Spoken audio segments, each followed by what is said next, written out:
Hey everybody, this is Craig from 9 Volt Games, and today I'm going to do a video. I haven't been requested to, but I've been getting a lot of messages from friends like who are parents or aunts and uncles, like actual friends of mine who aren't gamers, but are looking for like certain Christmas gifts or what to get together. And since I'm the 34-year-old friend who still plays video games, I'm the person to ask.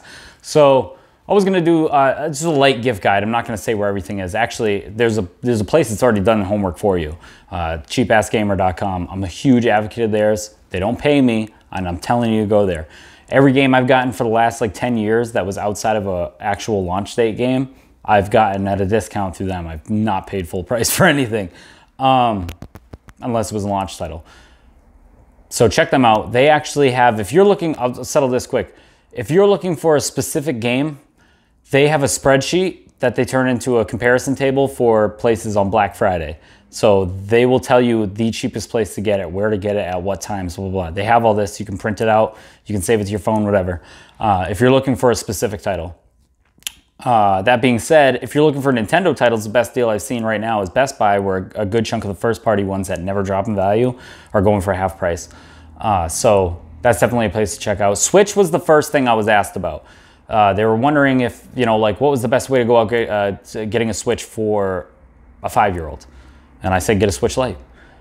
Switch Lites are cheaper. They're meant only to be portable, so they're durable. Said if you're getting them for an older kid, get a Switch. Let it dock. If they're responsible with the shit, because my 7-year-old broke the controller, the Joy-Cons very easy. It's easy for them to break the analog sticks and get a lot of drift, in which case you have to buy new ones, which are about $80. So if you're getting it for a kid, I strongly suggest getting a Switch Lite. But also, don't discount a 3DS or a 2DS for that matter. Get a new 2DS. If it's a younger kid, I started my son off who enjoys games with a DS. And my other son, I gave him a DS and he has no interest in video games. So it was good not to start up here, but start down here. And I gave him the original 2DS, the ones that you can get for like $50 now. But don't discount the DS. The DS has a very strong library if you're getting your kid into gaming or any of that, and it's a cheaper option to do, especially when it comes to the games. So that's definitely an avenue that's worth checking out. It also, you know, you can see how well your kid will take care of things. That's the reason I started my son with a DS, and now he's asking Santa for a Switch Lite, which I'm pretty sure is going to be here, provided he behaves himself. Another one asked me if they should go for Switch or Xbox. And I said, I think Switch is better for kids. It keeps annoying kids off of servers for us adults on the other consoles. But Xbox is actually, looks like the cheapest way to go. Xbox One this year, because you can get a refurbished Xbox One, and that comes with the warranty at GameStop for $99.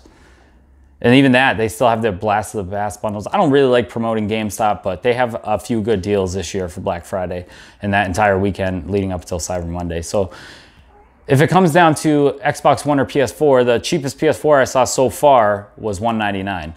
And it came with a game, I believe. Yeah, my cat is going nuts. So between Xbox One or PS4, it really just goes by preference. I'm not going to say one is better than the other.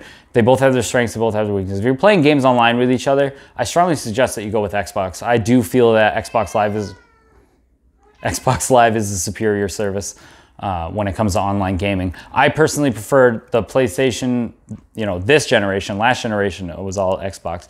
This generation, I preferred PlayStation 4 because I did a lot more solo adventures. So, and plus, I played a lot of fighting games based on the exclusivity of the PS4, like Street Fighter and such.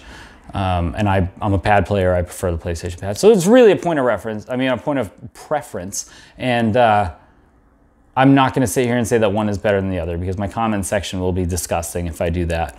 I personally prefer PlayStation this time around, just because that's what I bought into. Mainly for basically switching for fighting games. I prefer to play fighting games on there. So base it off of that. I'm not going to fanboy on either side. I will say that if you got a kid who's under the age of 13 and you want to get him something good, get him the Switch or get him a DS, because the library on there, if they don't already have one, is phenomenal. The 3DS has a huge established library of great games, and the Switch is just getting better and better. The only problem is when you're thinking about the future of buying games, sometimes it's good to be like, as a parent, buy your kid a console for Christmas. And then any of the other days where, you know, they may deserve another gift, you can just get them a game, right? Because you already got the expensive thing out of the way. Keep in mind that Nintendo value never really drops. Only days like Black Friday are you going to get a discount on anything Nintendo. They don't dip in price on anything. Their controllers are very expensive if you're getting the regular Switch and not the Switch Lite. Even the external controllers. I have a Pro wireless controller. That shit cost me $80. Expensive. It's expensive stuff that you're getting into. Whereas Xbox One, I feel like has the cheaper options right now, and the PS4 is whatever. If you have a significant other who games like I do and you don't know what to get them, I'm going to tell you this right now. Go to Target over where they have the weird shit, all right, in the electronics. I'm talking like they have their VR stuff. All the odds and ends are in one area off of the edge of where the games are. It's usually past it a little bit, near like surround sound and laptop stuff. At least mine's set up that way. Anyways, if you go to those where they have the VR and like the build your own tablet shit, look on the bottom, little box that says Raspberry Pi. Buy that for them. Don't buy one online that's overpriced and already done. If it's a person like me and you're giving a gift to somebody who already has every game, get them a Raspberry Pi, because the applications that they could use it for are phenomenal. For people like me, it's amazing. I've already used one and I made it into a fucking like dream arcade machine. I want another one. So like, it's not things that will necessarily go to the store and be like, ooh, Raspberry Pi, and seek it out. But in the back of our minds, we'll always be like, that's something I want to do. That's something I want to do. I'm telling you, if you get someone like me, that they will, or a clone console. Any of the clone consoles that came out, I'm pretty sure you're not gonna have a hard time finding an SNES Classic or a PlayStation. Definitely not gonna have a hard time finding a PlayStation Classic, NES Classic, and the Genesis one they came out with is phenomenal. And I think you should get that for them if they already have everything and they don't have one of those sitting on there. So yeah, hopefully that helps some people. It's not an extensive guide, but like I said, if you want extensive guides on specific games that you're looking for and the cheapest way to find them, go to cheapassgamer.com. Follow them on Twitter or Instagram and you'll get the deals, because they got their shit together when it comes to it. It's all like crowdsourced, finding prices, blah, blah, blah. Check it out. Thank you guys for watching, and